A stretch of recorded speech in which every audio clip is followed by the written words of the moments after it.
there. Even in your own position, are you going for consensus or is it all the way to the primaries? Thank you, Trevor. Maybe before I answer that question, I was ensuring that Governor Mutua's number is saved properly in my phone because I can see there will be another high level of engagement in future. So I've ensured it is properly saved in my phone, and I hope we can have a cup of tea one of these fine days and just catch up. Number two, I have seen on the headlines of Daily Nation, and you know, Trevor, we have to agree, and I saw JKL yesterday, Jeff Koinanga live. He had hosted the director of elections, Engineer Maura, and I think Dr. Muma of ODM and UDA respectively, over what is the formula. You know, the law allows us to do nomination, I think, in 4 ways. They can be consensus, they can be nomination in itself, they can be direct ticketing, and many others. So Kenyans should understand first that it is not only about going to vote at the nomination. Sometimes a candidate within a political party can be issued, and I saw Governor Mutua Maendeleo Chapter Party issuing direct tickets to some of the candidates who do not have who do not have opponents or who do not have anybody who is contesting against them. There is also building on consensus, and I think consensus is very critical because the UDA and Kenya Kwanza, the Azimio la Umoja One Kenya Alliance led by Raila Odinga, Deputy President respectively, would really want to ensure that, you know, there's always a fallout after nominations. And you know, nominations has been always one of the soft underbelly in most of the political parties. So the consensus that have been built in Kenya Kwanza and Azimio, I think it is also part of democracy. And as a party, for example, in Kenya Kwanza, as who are in UDA, we don't have a problem. Personally, I'm going for UDA senatorial nominations in Nandi County. And those are areas that there are candidates already who have registered to run for those nominations. So from where I sit, I don't think it is a threat to democracy. It is not a threat to parties, but it is a way of ensuring that parties are strong. And you know also, another option, Trevor, is using scientific polling. And you are aware that most political parties have commissioned credible pollsters to ensure that we use scientific polls. So in UDA and personally, of course, for my seat, there is no consensus. I'm ready for nomination. Okay. I think I've done my best as the Nandi senator, and therefore going into election to win with a landslide. Okay. So I really want to, and you know, it is important that the party leader, and I know Kimani Wamatangi is also going for nominations under UDA. I know my teacher and my landed senior, my brother. And you remember I told Charles Owino there is no ODM nomination ticket. He didn't believe me. So I'm also urging my neighbor, Professor Tomo Jenda, to be careful because it is not easy to get that ODM nomination ticket. I hope he's prepared for the worst. Prof, are you prepared for the worst? Are you concerned that your nomination might not go according to plan, like Cherargei is alleging? I have the nomination. Okay. Yeah. So yours is a direct one? Certainly. I have constantly led the opinion polls for the last many months. Yeah. I have no doubt that I'm the ODM nominee for Kisumu County. Have you been given the ticket? Trevor, see me after this. No, let's just talk about it because you're talking about nominations. Have you been given a direct? I will tell you this. Yes. That I will be given the ticket for ODM. And what does that mean then for it means that I have, people it means, vying for this? let me tell you this, just on the side. Yeah. Now, nominations, as my learned friend Cherargei has said, is a process, and the party has 4 options. Yeah. There is a direct ticket that is given using the scientific approach. The scientific approach is where the party conducts opinion polls and relies on other official opinion polls. And from those opinion polls, if a candidate leads constantly, say for 6 months, of course that is your best candidate to win the election. And if you don't give that candidate a ticket, wherever they go, they would still win an election anyway. Okay. So parties, I'm sure, would want to get people who are likely to win them seats in the next election. Okay. And I clearly, Trevor, I will tell you this without any iota of doubt, that I am that candidate for Kisumu Senate, I think it is clear. Yeah. And that is why, without batting an eye, I will tell you that I will get that ticket for ODM. But the second point is direct nominations, and this is from the jurisprudence developed by the Court of Appeal, that you cannot challenge a direct nomination in court because the party has the obligation and the authority to give tickets to people who it believes are likely to clinch seats for the party. And so the courts will not hear you. If you say that Wamatangi has a direct ticket, they will shut you out and tell you, no, that is for the party to decide. Now, the other modes of nomination, consensus, is to ensure that there's no fallout. We do not want fallouts, especially going to an election where there are coalition parties. We do not want to lose partners like Governor Mutua. I'm sure he will stay. And that is why we have dispute resolution mechanisms within the Azimio Kenya One Alliance coalition. So Cherargei should not say. Thirdly, you need all parties to support the presidential candidate. So we need all parties, Maendeleo Chap and all parties, to ensure that we have, in this huge vote basket for Raila Odinga, all votes from all small and big parties. So you cannot risk a fallout. And that is why the third mode of nomination, which is the ballot, is very unpopular. If you go to a ballot, there are two possibilities. One, manipulation, but two, the ballot, in as much as it's a direct way of the people participating in the process, will be infiltrated by non-party members, especially if you don't have a system that will ward off those members. Because now, under the Political Parties Amendment Act 2021, only members of political parties are eligible to take part in nominations. Where there is infiltration, they will bring a less popular candidate to ensure that the other coalition candidate then wins the election. Now, that's the problem. So you play in by bringing a less popular candidate. Let me tell you, I remember, I'll give you a very interesting example. I know that in the last nominations in Nairobi, some candidates voted for another candidate who they thought was not as strong, so that they would not face, the less stronger candidate would face the incumbent. You know, so those games are played all the time.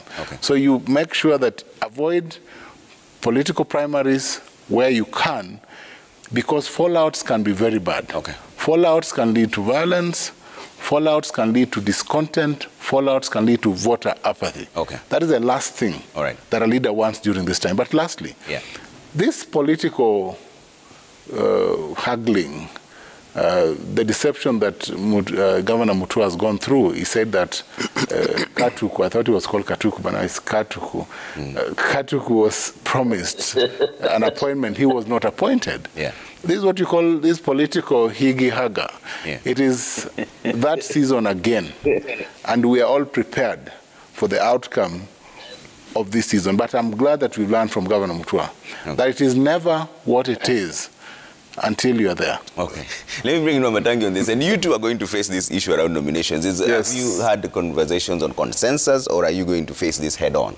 Well, make of this consensus conversation. Trevor, first, I've not had any discussions about a negotiation, neither consensus.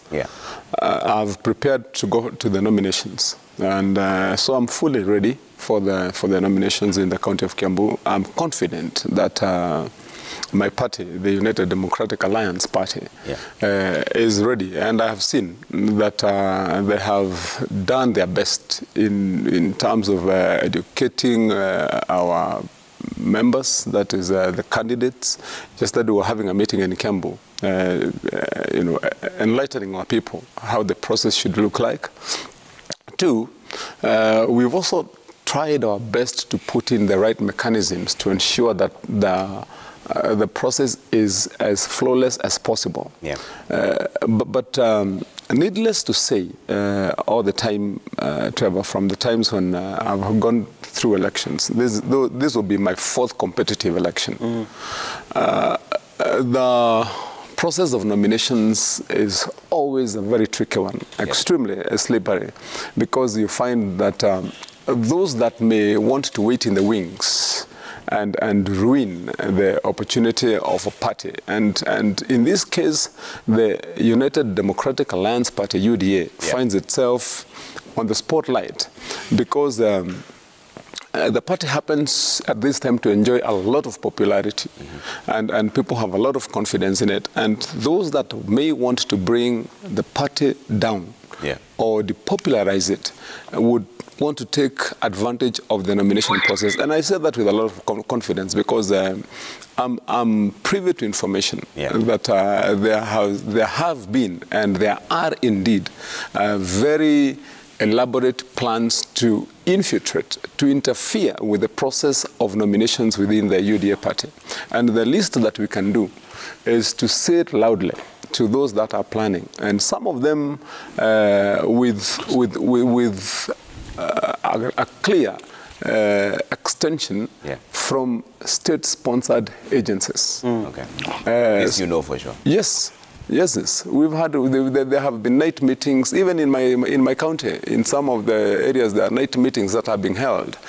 People not only being given money, but also specific people, candidates in other parties, being funded so that then they can mobilize their voters or their followers to come for the UDA nominations to alter the outcome. This we know, it has been happening. And it is very unfortunate, very, very unfortunate that, you know, at this time we still do not want to believe in democracy as it is, that it is the will of the people that should prevail. And all I would be saying to those that are planning ill on this particular day is to know that the people are determined this time that things are going to be different. And it is the will of the people that will prevail. Let those that are planning violence know that then at that time we are going to speak and reveal what we know. Because we know quite a lot about what's being planned. What we simply want to have is a proper nomination that we ourselves in the party have organized. We know that we have the right people, we have the right machinery, we have trained our agents, and they're going to be trained even further so that we can have the outcome that we want. I believe, lastly, Trevor, it is not that there's no room for consensus or either negotiations. That, as my colleagues have said, is one of maybe the better, easier option. But maybe sometimes when you have 3, 4, 5, 6 candidates, and you know, it's hazy whether this one is, you know, is better than this one, is more popular or lesser popular. Maybe the ballot would be the final result. What I would believe is that for the political party to look at how does it survive best, I think it depends on which area, which people, who wants to interfere where, then that way the party can make its determination. Let me just say that because, for example, in the Mount Kenya region, where there has been a lot of contestation because of the popularity of UDA party, that we are watching, because there are some who believe that the party should not be as popular, that it is not legitimate for the party to be popular, and it is legitimate. It is the will of the people. It is not the will of a few. So you know, I mean, there's some people who have been calling candidates in other parties, sitting with them, arranging for them to get funding, and the express instructions are mobilize your people, go vote out on this day, on the 14th, and you'll be voting for a specific person in this case. And what they're trying to do is to look for a candidate who is lesser popular so that they can sponsor that candidate or vote out for that candidate and eliminate popular candidates so that then they can have a field day when it comes to the main general election. But of course, I believe, you know, the people, the wananchi, know what their right is, and we have no fools anymore. People are sharp. Mutua, your comments on these nominations before we get into the final topic of BBI audit demand. Duale wants BBI proponents to account for the funds used. We'll talk about that just briefly. You know, about nominations, my political party, Mandelo Chap Chap, has been giving out direct tickets, especially where it's only one candidate, or we feel one candidate. But I want to agree with the senior counsel, Professor, that the polling system is a system that is used all over the world, even in the United States. To be allowed even to be on that presidential debate, you have to have polled a certain number, or a certain figure to even be allowed. You have to show. Lazima ushow. So, at times mtu anakuja anasema mimi niko na ground. Mimi kila mtu anataja, and his own mother cannot vote for him. Because they are not popular. They are looking. So a poll is able to gauge whether this is a serious person or not, and even who is ahead. And several polls and other ways, so you can be able to say, no, this one is ahead. And then there's a form of consensus, where you tell somebody, okay, take back the money you paid for nominations, or this is what you'll get afterwards, or if you're too close, you will be nominated once we win seats, so you can also be in the House. So it is a way of doing it. But I'm a bit concerned when my running mate here talks about interference and all those things. And I don't know. I'm a bit skeptical about his anxiety. I just think that nominations across all political groupings, Jubilee, we saw what happened. We've seen it happen in ODM. We've seen other parties. It's usually a messy affair. It's usually a messy affair. Not necessarily. At times, you don't even need somebody from outside to intervene. They're usually messy affair, and we've never really been able to hold proper nominations. And so I think what we need to do is to learn from where we've been and correct the mistakes that we have made and let them be free and fair. We are holding a Manilo Chap aspirants meeting immediately after this. So my order of business is I leave this place. I rush to a small meeting with some of my NEC people, and on the meeting I'll call DP William Ruto and hear what he has to say, because it's polite to call back. And then after that, immediately at 9 o'clock, we'll have our aspirants meeting at KICC, where we'll make a decision on the way forward on the nomination issue also. We're dealing with